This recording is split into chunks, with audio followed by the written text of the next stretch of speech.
One of the weirdest realizations I had about midlife is that the problems, they were all kind of new and they came out of nowhere. It's like they've just been lurking behind the scenes, waiting on us to turn 50. And maybe that's the divine plan, because that's when we get our big wisdom download as well.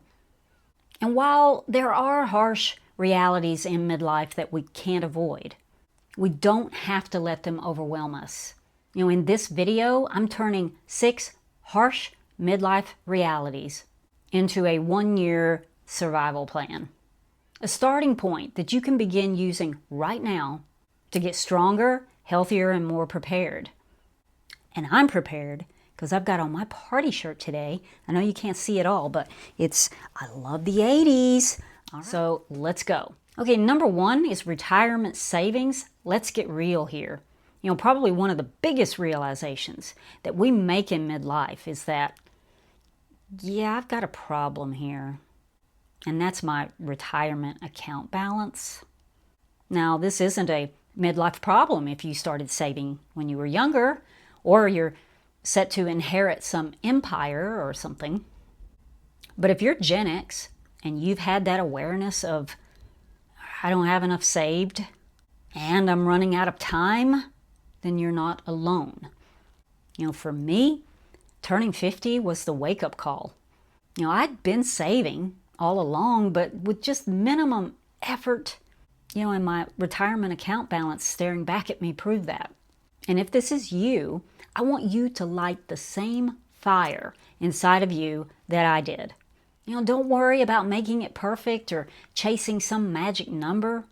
Just make a commitment to tackle this from all sides that you can. Now, here's just a couple of steps to get you started. In month 1, open the right accounts. Maybe you have the 401k where you work, but maybe you don't. Maybe you're self-employed. Then open a SEP IRA. Just choose a brokerage firm, Fidelity, Vanguard, Schwab. Open you maybe a Roth IRA. Contribute a little bit to that. An HSA, if you're eligible. I have a 401k where I work, but I also opened up a separate traditional IRA.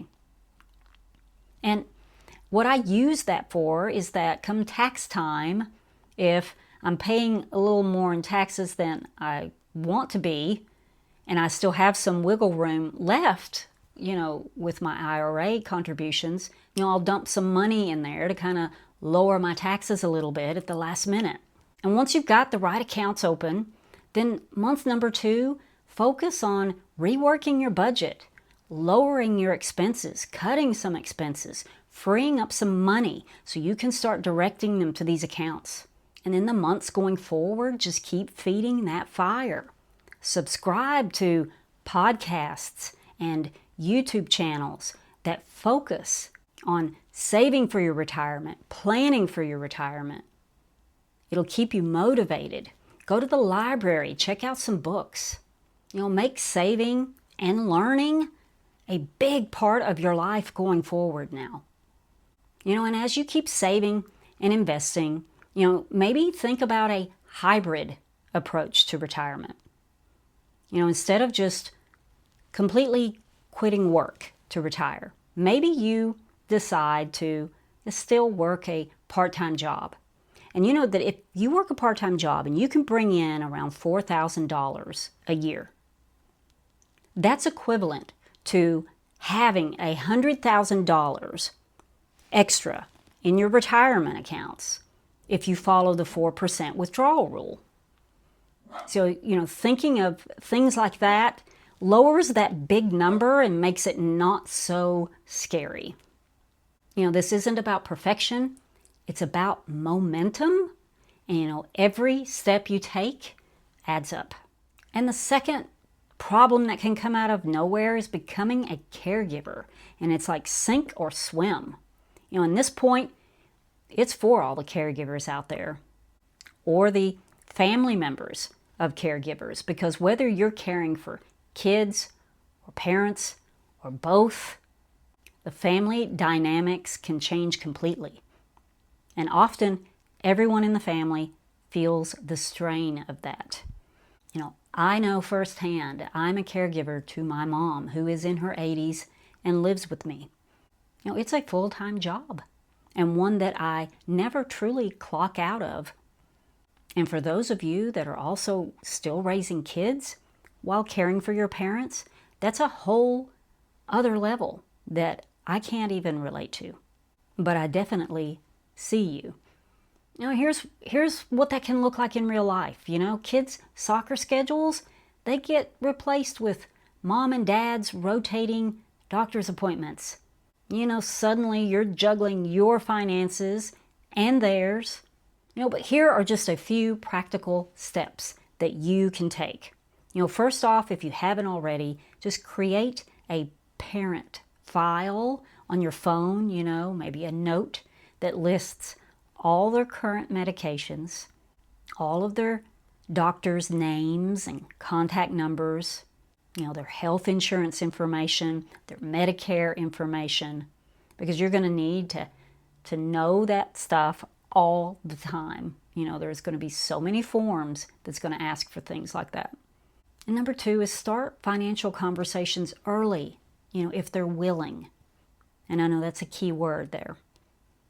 Dedicate 1 month to helping with all their essential documents, whether that's helping them create a will or update their will, making sure all their beneficiary designations are correct, maybe even a power of attorney, medical directives can make a huge difference. In some ways to survive this season of life, one is to stay grounded in something that is bigger than yourself. For me, that means leaning on God's grace every single day.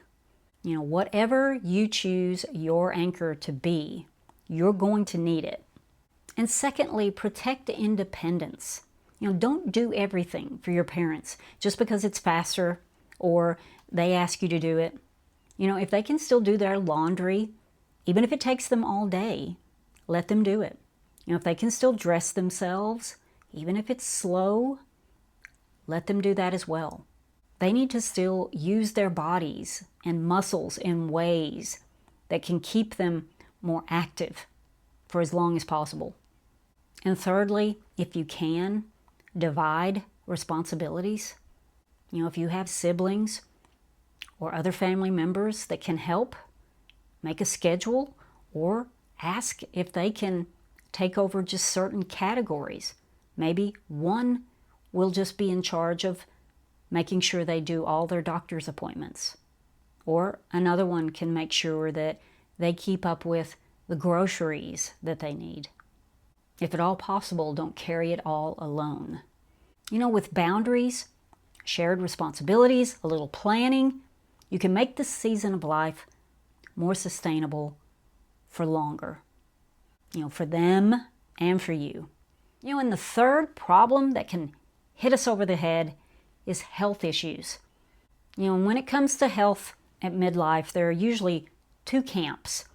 Those that still feel invincible in their late 40s. And then there are those that feel like everything is falling apart all at once. And for many women going through perimenopause, that second reality becomes all too real. There's nothing like turning 50 and realizing that youthfulness is trying to sneak out the back door. The reflection in the mirror changes, getting out of bed takes more effort, symptoms linger longer than they used to. And since this video is airing in October, let's use this moment. We've got a fresh year coming up soon. 12 months to completely transform your health, your well-being, your life. And here's one way you can get that started. In month 1, whether that's January or not, schedule all your appointments, your annual checkup, whatever screenings are due for you right now, your lab work. Get clear on your numbers so you know what you need to focus on for the next 12 months. Whether that's weight or hormones or blood sugar. And the rest of the year after that, don't try to overhaul everything all at once. Pick one thing that you want to focus on. The really cool thing about our bodies is that a lot of times, if you just focus on one main thing, it'll have this cascading effect. Let's say you want to focus just on your weight, and you find that the more weight you lose, the better your other lab numbers become.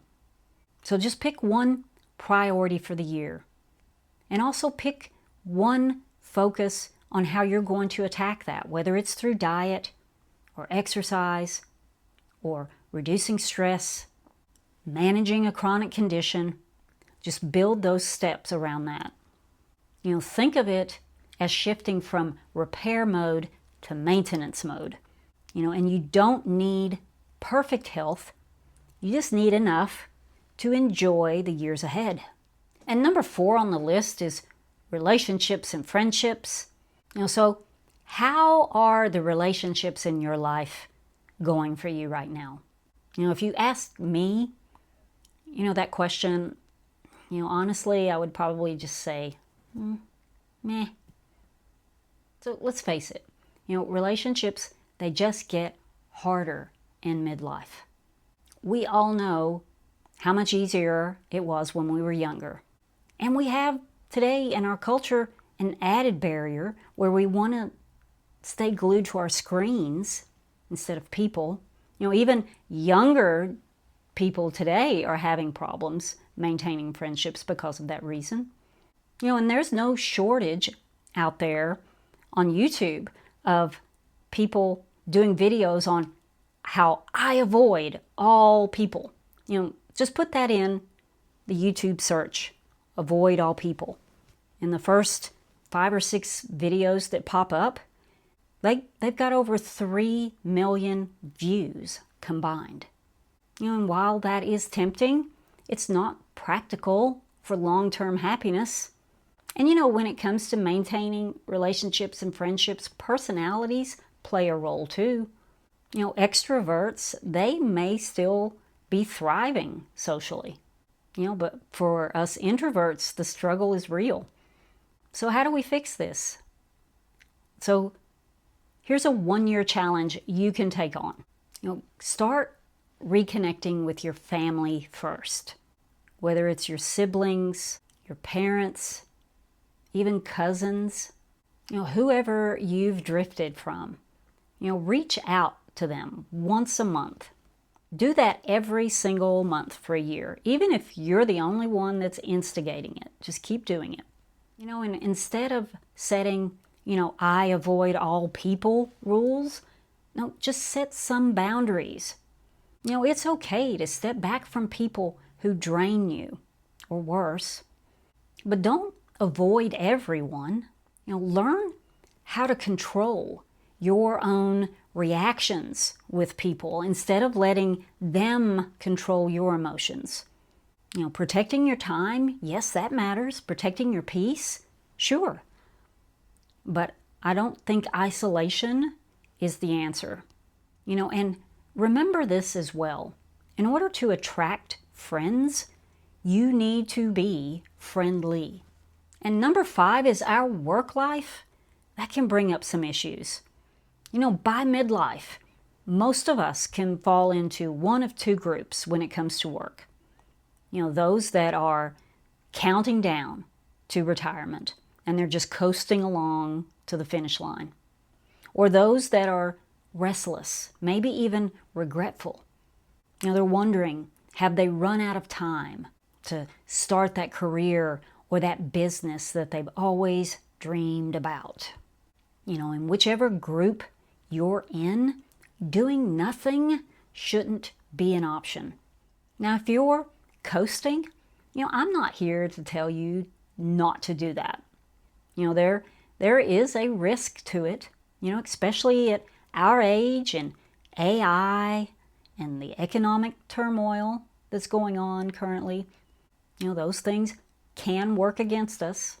But if that is you, I will say that you need something outside of work that challenges you. whether it's mentally or physically or both. Because without some direction or purpose in life, just getting out of bed can be a Herculean effort. And if you're in the restless group, don't waste your precious energy on regrets. Redirect that energy into some form of action. Changing careers or starting a new business at our age can be a huge, big step. And it can be too big of a first step for many people to take. And if that is you, then start with baby steps. Maybe look into volunteering for something that stretches you. Whether that's tech support at your church, coaching or community services. Even a new hobby can be the challenge you need. Explore a fresh start. Take one step toward that new business. Sign up for a class. Connect with someone who's already doing it. Start mapping out that plan for your next chapter. And find a way as well to reframe your job, your work, as preparation for whatever comes next. Even if you're coasting, let that job fund and support the future that you're building outside of it. This stage of life isn't about regret or escape. It's about rewriting what purpose looks like for you right now. And the sixth thing I want to talk about is our mortality. Midlife has a way of reminding us how quickly time flies. And with that comes all kinds of feelings, guilt, regret, anger, or nostalgia, or even the urge to relive some past memories. Maybe we've already experienced great loss in our lives. I lost my dad to a car accident when I was only 19 years old, and I can still remember most of the details of that. That forced me to face loss at an early age. And I know many of you have similar stories.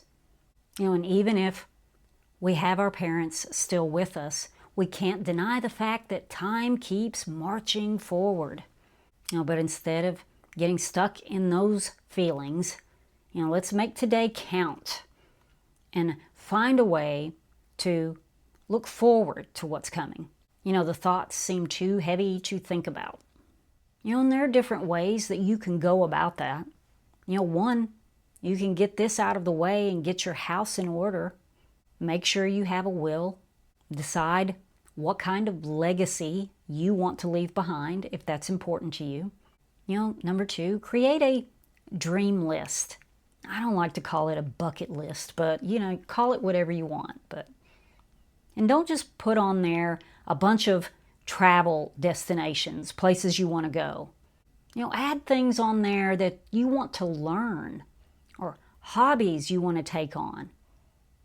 Even health goals that you want to reach. Maybe a material thing that you want to own one day. And yes, if seeing Guns N' Roses one more time is on your list, that's good because they are still touring, by the way. And number three is audit your time. Be honest with yourself. How much time is slipping away into the TV or the endless scrolling? Start blocking off time to things that matter to you. Get started on that dream list now. Plan for family gatherings or new experiences or time outside in nature. And number four is plan for memories. Make it a goal to schedule at least one memory-making activity each month. Big or small, just something that matters. I can look back on some years and I can't really recall much about them. It's like 2024. What did I do that was memorable?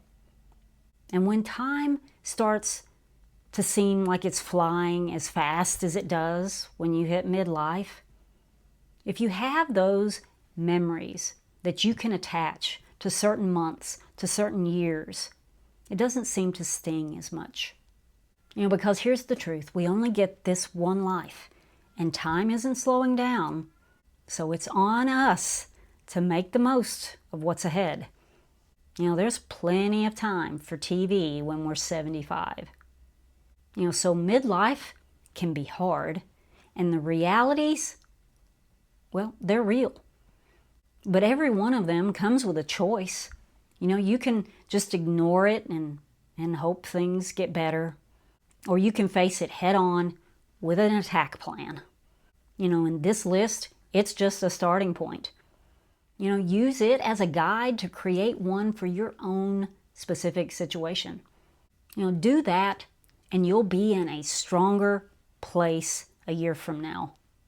Now, I would love to hear from you all. Well, what's one thing that you've got on your dream list or your bucket list? Drop it in the comments. My list is pretty long, but I'll share two of mine.